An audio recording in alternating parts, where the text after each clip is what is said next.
Sebelum melanjutkan, jangan lupa subscribe dulu, terima kasih. Bab 124 Membuka Kerudung. Setelah beberapa lama, dia menyeka air mata dari sudut matanya, semangatnya perlahan pulih, di mana sekilas kebencian dan kekejaman perlahan muncul. Murong Yisuan, aku telah melakukan banyak hal hanya untukmu. Bagaimana mungkin kau mengecewakanku hanya dengan kata-kata seperti ini?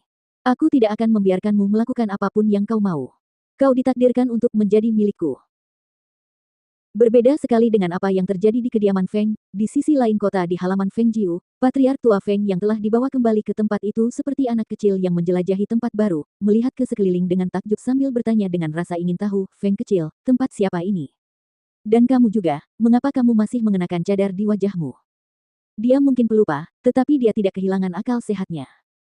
Sepanjang perjalanan ke sini, dia merasakan ada yang tidak normal, terutama ketika cucunya, bahkan ketika mereka sudah masuk ke halaman pribadi ini, masih terus mengenakan cadar, yang membuatnya merasa ada yang tidak beres.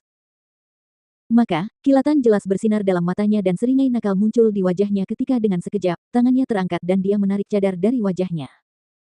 Halaman ini adalah... Feng Jiu tertegun.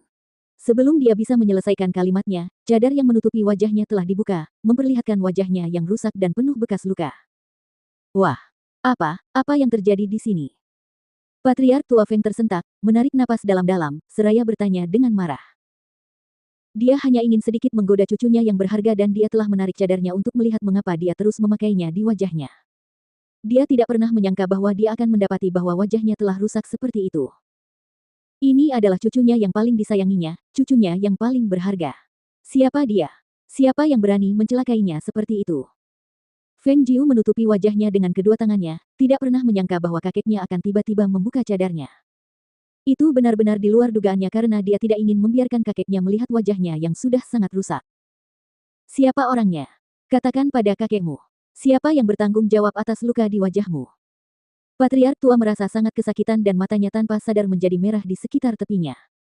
Bahkan suaranya ketika berbicara terdengar tercekat saat dia menatap wajah yang dipenuhi bekas luka pisau. Dia benar-benar tidak dapat membayangkan bagaimana cucunya yang berharga itu mampu menanggung rasa sakit itu. Siapa?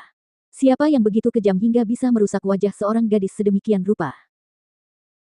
Hati Feng Jiu bergetar saat dia melihat patriark tua bermata merah berbicara dengan suara yang sangat tercekat dan dia menundukkan matanya sebelum bertanya, melihatku seperti ini, apakah kamu masih berpikir aku adalah cucumu?